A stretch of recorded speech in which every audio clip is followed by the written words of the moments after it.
The confrontation didn't begin in the shadows or behind closed doors.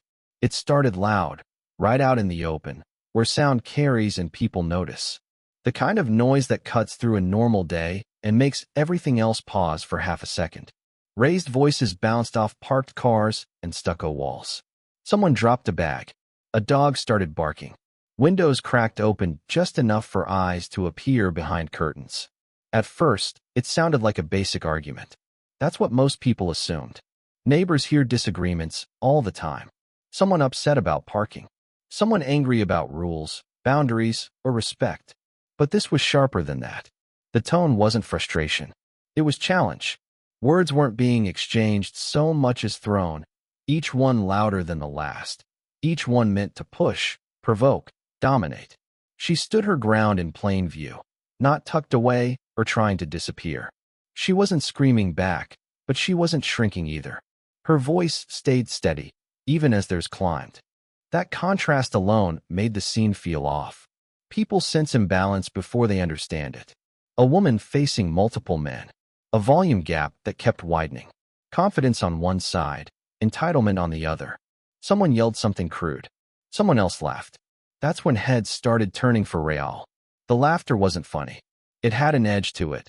The sound of people who believe they're untouchable because they're loud, because they're together, because no one has stopped them yet. One of them stepped closer. Not close enough to touch, but close enough to make a point. Cars slowed as they passed. A couple walking down the sidewalk crossed the street. Phones appeared, half-hidden, recording without committing. No one intervened.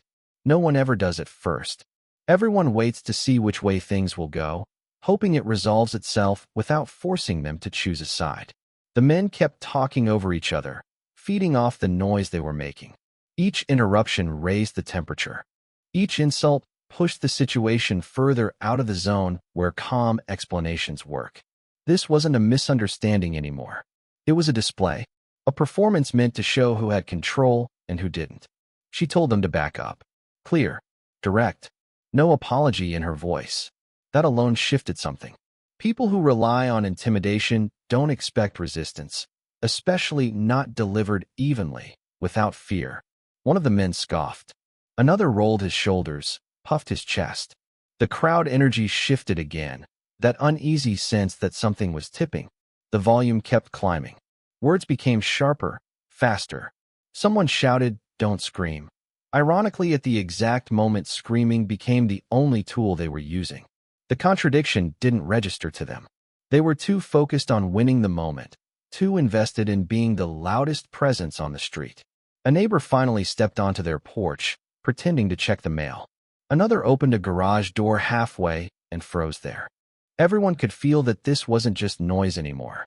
This was a situation that could snap in any direction with one wrong move, one more step forward, one more sentence pushed too far.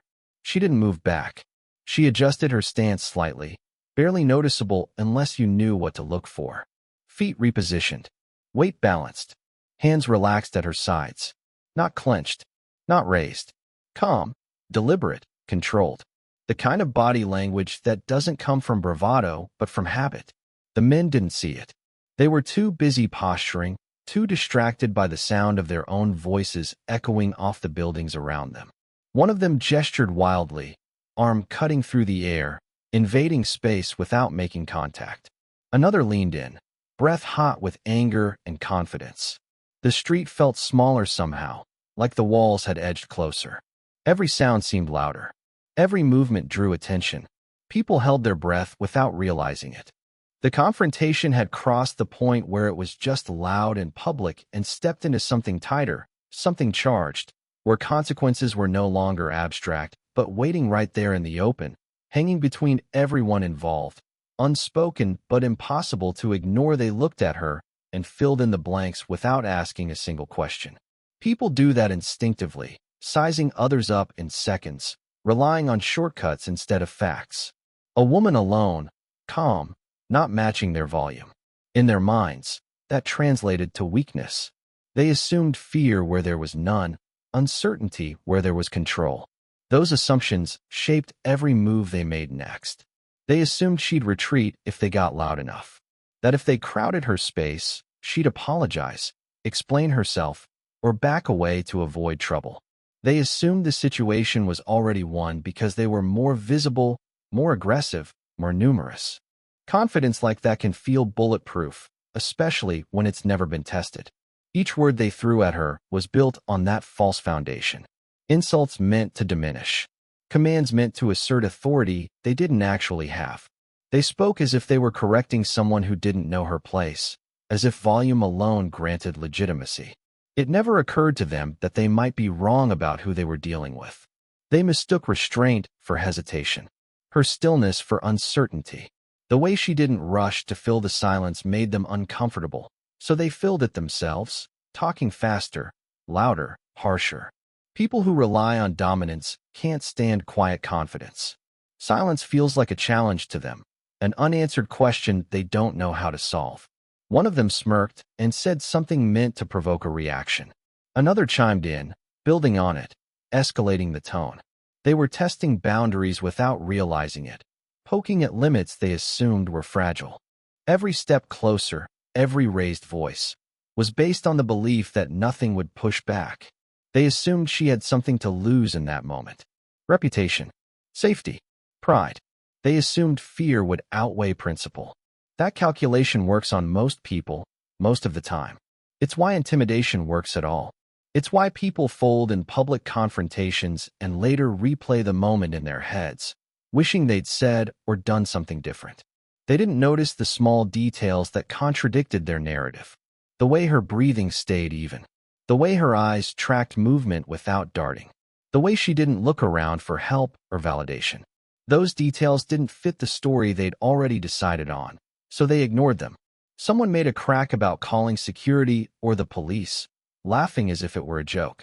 In their minds, authority was another tool they could use, another threat they could lean on. They assumed she'd panic at the idea, scramble to de-escalate before things got official. Instead, she nodded once, almost casually, as if the idea didn't bother her at all. That response confused them. Confusion quickly turns into irritation for people who expect compliance. When intimidation doesn't land, it feels like disrespect, like defiance. The tone shifted again, sharper now, less playful, more personal. The mistakes compounded as they tried to force the situation back into the shape they wanted. They assumed strength had to look a certain way.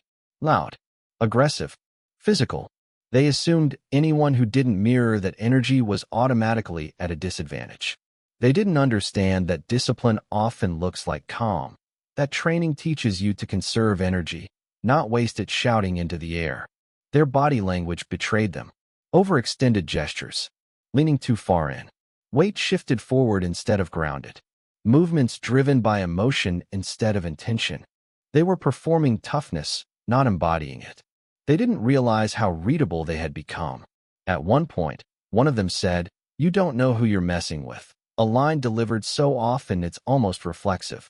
The irony hung there, thick and unnoticed. They truly believed they were the unknown variable, the unpredictable force in control of the situation. Every assumption they made narrowed their vision.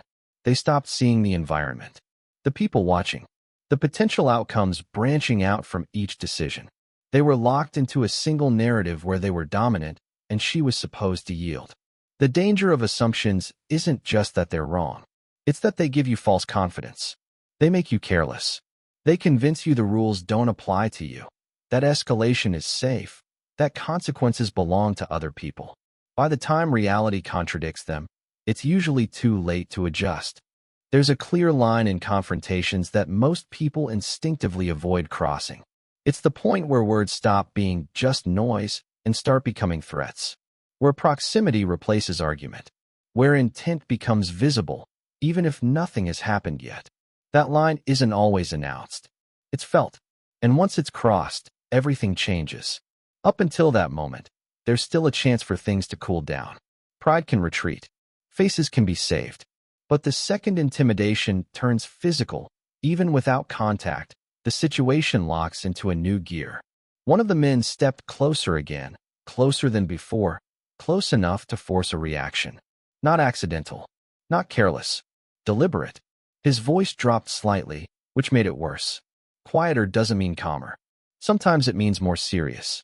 The words weren't shouted this time. They were delivered slowly, intentionally, meant only for her to hear. That's when nearby conversations stopped entirely. Even the people pretending not to watch felt it. Space matters. Everyone knows it. Invading it is one of the oldest power moves there is.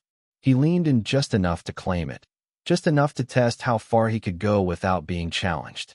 The others watched closely, reading her response, ready to follow his lead if it worked. She didn't step back.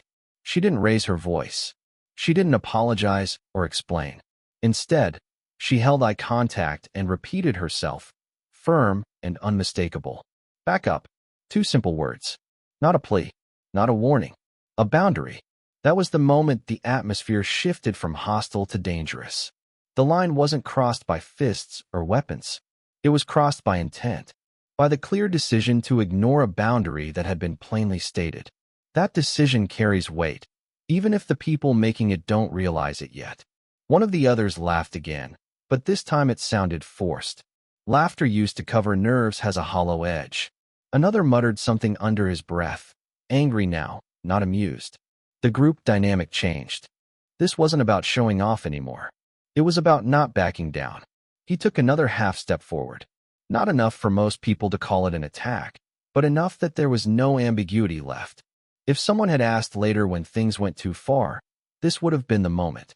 The point of no return where de-escalation becomes someone's deliberate choice, not the default path. She adjusted her stance again, more visibly this time. Feet planted, shoulders squared, her hands still open, but positioned differently now. Anyone trained to read body language would have recognized it instantly. This wasn't panic. It was preparation. The men didn't notice. They were focused on dominance, not awareness. On winning the exchange instead of evaluating risk. Intimidation can be intoxicating when it works. It creates a feedback loop where each successful push encourages a harder one. Someone reached out, not to grab her, but to emphasize a point, a finger jabbing the air inches from her chest. The distance was close enough to feel breath, to smell alcohol, to hear the shift in breathing patterns. That's when bystanders started moving away for real, creating space without admitting why. The law draws lines here. Social norms draw lines. Common sense draws lines. Crossing them doesn't require physical harm, only the credible threat of it. That threat was now undeniable. Anyone watching could see it. Anyone involved could feel it. She warned them once more. Calm. Even. Final. The kind of warning that isn't repeated because it isn't meant to be negotiated. The kind that signals responsibility has shifted. That whatever happens next won't be confusion or accident. The man scoffed, but his eyes flicked down for a split second, registering her stance, her stillness, something he hadn't expected. It was too late to rewind the moment. Too late to pretend this was still just shouting. Every confrontation has a turning point. A second where choice collapses into consequence. Where the story can no longer be told as a misunderstanding or heated argument. That line doesn't announce itself with noise.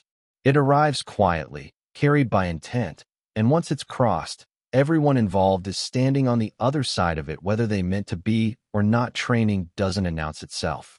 It doesn't come with speeches or visible signals. It lives under the surface, quiet and constant, shaping reactions before conscious thought has time to interfere. In moments like this, it doesn't feel dramatic. It feels familiar, like stepping into a role you've practiced 1,000 times, even if the setting looks nothing like a training ground. Her body had already taken over tasks her mind didn't need to micromanage. Breathing regulated automatically, slow and controlled, not shallow or rushed. Heart rate elevated but steady, exactly where it needed to be. Stress didn't scatter her focus. It narrowed it. Everything unnecessary dropped away, leaving only what mattered in front of her. Years of conditioning had taught her how to read people quickly and accurately. Not just what they were saying, but how they were standing, how their weight shifted, where their eyes went when they thought no one noticed. These weren't guesses or instincts. They were learned skills, drilled into muscle memory through repetition and correction until they became automatic. She tracked them all at once without obvious movement. Who was closest? who was loudest, who was posturing, and who was genuinely angry, who might follow through and who was just trying to look dangerous. That kind of awareness doesn't come from confidence alone. It comes from experience in environments where mistakes have consequences far beyond embarrassment. Her hands stayed open for a reason. Not submissive, not aggressive. Ready. Fingers loose, wrists aligned, elbows positioned where they could move instantly without telegraphing intent. To an untrained observer, it might have looked casual. To someone who knew, it was precise. Training also teaches patience, the ability to wait without freezing, to let someone else make the mistake instead of rushing to force an outcome. She wasn't in a hurry to act because she didn't need to be. Time was a tool, not an enemy. Every insult rolled off without landing because it had no tactical value. Words designed to provoke didn't work when there was nothing to prove. Ego had been trained out long ago, replaced with discipline. The goal was never to dominate the moment. It was to control it. Even her posture reflected that mindset. Balanced, centered, economical. No wasted motion. No nervous fidgeting. Movement costs energy, and training teaches you to conserve it. The less you show, the less you give away. Pain tolerance, fear management, situational judgment all operated in the background, calibrated and ready. Training doesn't make you fearless. It teaches you how to function alongside fear without letting it dictate your actions. Fear becomes data, not a command. She didn't scan for exits because she already knew where they were.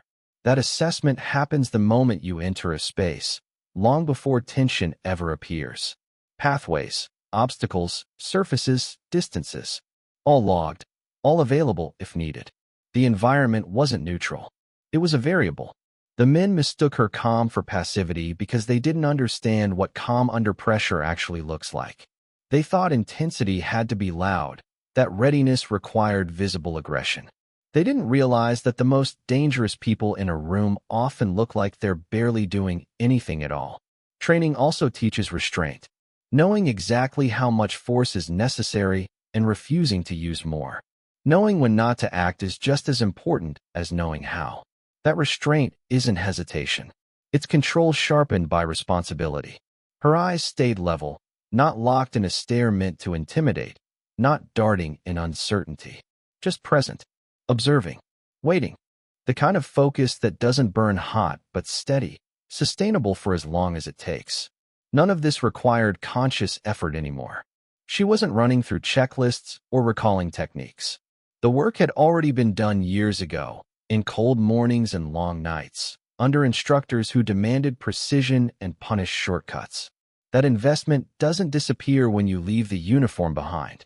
Training doesn't switch off when the setting becomes ordinary. It doesn't care that this was a street instead of a mission, strangers instead of targets, chaos instead of structure. The principles are the same. Control yourself. Read the situation. Protect your boundaries.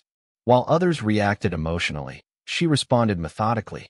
While they chased dominance, she maintained balance. While they escalated, she stayed exactly where she needed to be, grounded in habits forged long before this moment, habits that didn't require permission to activate, habits that were already in motion, waiting quietly for whatever came next. Pressure has a way of exposing people. It strips away rehearsed confidence and reveals what's actually underneath. Some react by getting louder, faster, sloppier. Others slow down. Control under pressure isn't about being unaffected. It's about choosing what matters when everything else is trying to distract you. The situation had reached a point where every second carried weight. Voices overlapped. Bodies were close. Adrenaline was present on all sides, but it manifested differently. For the men, it spilled outward, fueling impulsive movement and sharper words. For her, it pulled inward, tightening focus instead of scattering it. She regulated her breathing deliberately, not as a calming exercise, but as a functional one. Oxygen management affects decision-making, reaction time, and endurance. Under stress, breathing becomes either a liability or an asset. She made it the latter without drawing attention to it. Her eyes stayed active, not locked onto a single threat. Tunnel vision is one of the first failures under pressure, and she avoided it instinctively. She maintained awareness of hands, feet, spacing, angles. The loudest person wasn't necessarily the most dangerous. The quiet shifts mattered more. When someone shouted directly in her face, she didn't flinch. Flinching invites escalation. It signals vulnerability even when none exists. She absorbed the noise without reacting to it, letting it pass without altering her posture or stance. The lack of reaction unsettled them more than any insult could have. Control also meant choosing when not to speak. Silence can be stabilizing in chaos if it's intentional. She didn't fill space just because it existed. Every word she used had a purpose. Anything unnecessary was discarded. Emotional commentary had no value here. Her movements stayed economical. No sudden gestures. No wasted steps. Each adjustment was subtle, calculated to improve position without provoking further aggression. Control under pressure isn't rigid. It's adaptive. She shifted when needed and stayed still when that was the better choice. One of the men tried to bait her into an emotional response, accusing her of overreacting, of causing the problem. That tactic works when someone is already off balance. She didn't take it. Blame shifting requires engagement to succeed. Without it, the tactic collapsed. She kept her voice low and even, not to de-escalate for their benefit, but to maintain her own clarity. Elevated volume increases internal pressure as much as external. Staying measured wasn't about politeness. It was about preserving precision. Control meant acknowledging the reality of the situation without dramatizing it. She didn't pretend there was no threat, but she didn't inflate it either. Overestimating danger leads to panic. Underestimating it leads to injury. The balance between the two is where effective action lives. Her reactions stayed proportional. She didn't mirror their aggression. Mirroring escalates. Instead, she matched the seriousness of the moment without adopting the chaos. That distinction is hard to maintain when adrenaline spikes, and it's why most people lose control under stress. Time perception shifted slightly, another familiar effect. Moments stretched just enough to allow evaluation, sequencing, choice. She didn't rush to resolve the situation because urgency often creates mistakes. Control allowed patience even when tension demanded immediacy. She positioned herself so she wasn't boxed in, subtly angling away from obstacles while appearing stationary. Spatial control is often invisible to observers, but critical in close confrontations. It reduced risk without signaling retreat. When someone made a sudden movement, she didn't react instantly. She waited the fraction of a second necessary to confirm intent. Premature reactions create openings. Disciplined restraint closes them. Everything she did communicated stability. Not friendliness. Not fearlessness. Stability. The kind that signals unpredictability to those relying on intimidation. People who seek control through pressure expect cracks. When none appear, they lose leverage. Control under pressure also meant accepting responsibility for outcomes. She wasn't acting on impulse or emotion. She was fully present, aware that whatever happened next would be shaped by her choices as much as theirs. That awareness sharpened every decision. While others fed the tension, she contained it. While they reacted, she selected. While pressure mounted, she stayed anchored, maintaining clarity in a moment designed to overwhelm it. They didn't realize they were learning anything at first. Lessons don't always arrive labeled, especially when ego is involved. At the beginning, they still believed the situation belonged to them, that volume and numbers were enough to dictate how it would end. That belief carried them forward, even as signs mounted that something was off. Confusion crept in before fear did. Small inconsistencies they couldn't quite place. The way she didn't respond the way people usually do. The way their words seemed to slide past instead of landing. Intimidation depends on feedback, on visible impact, and they weren't getting it. That absence unsettled them. One of them hesitated, just briefly, glancing sideways as if checking whether the others felt it too. That hesitation didn't go unnoticed. Group confidence is fragile. It relies on unanimity, on everyone moving forward together. The first crack doesn't have to be large to matter. They tried to regain control by escalating again, pushing harder, louder, closer. That's the instinct when a tactic stops working. Double down. Force the outcome. But escalation has diminishing returns when it isn't backed by actual leverage. The harder they pushed, the clearer it became that something wasn't aligning with their expectations. Their assumptions began to unravel in real time. The belief that she was alone. The belief that she'd eventually break. The belief that they could dictate the limits of the encounter. Each of those ideas met resistance, not through confrontation, but through noncompliance. Bystanders reacted too. People who had been passive observers shifted their posture, their attention sharpening. Someone raised their phone more openly now. Someone else moved closer to a doorway. Social dynamics changed as the perceived balance of power shifted. The men felt that shift even if they couldn't articulate it. Fear entered the equation quietly.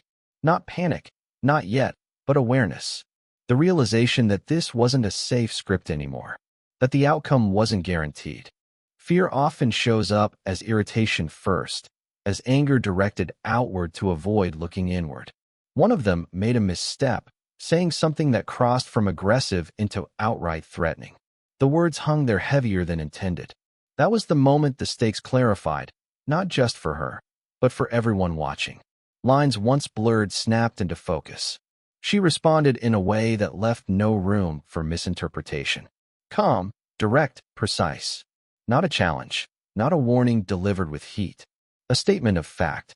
The kind that reframes a situation instantly by making consequences visible without spelling them out. The effect was immediate. Shoulders tightened. Jaws clenched. The bravado faltered. They were no longer performing for dominance. They were recalculating. When people realize they may have overplayed their hand, their energy changes. Movements become smaller. Voices lose cohesion. They began to step back without agreeing to do so. No announcement. No apology. Just subtle retreat masked as regrouping. One of them muttered something about it not being worth it. Another nodded too quickly. Consensus reformed, this time around withdrawal.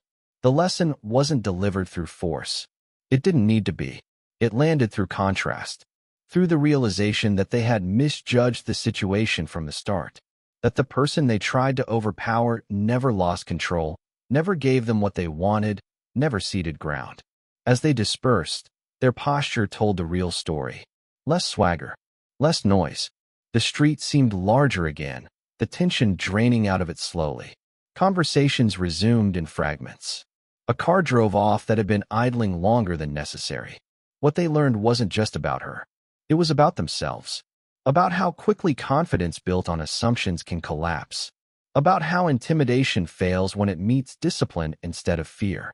About how real strength doesn't announce itself or seek validation. They would replay the moment later, maybe that night, maybe weeks after, each of them editing it slightly to protect their pride. But some part of it would stay intact. The part where things didn't go the way they were supposed to. The part where control slipped away without a fight. Hard lessons don't always leave marks. Sometimes they leave silence. Sometimes they leave questions. Sometimes they leave the uncomfortable understanding that next time, the outcome might not be so restrained, that not everyone will stop where she did, that pushing boundaries carries risk whether you acknowledge it or not.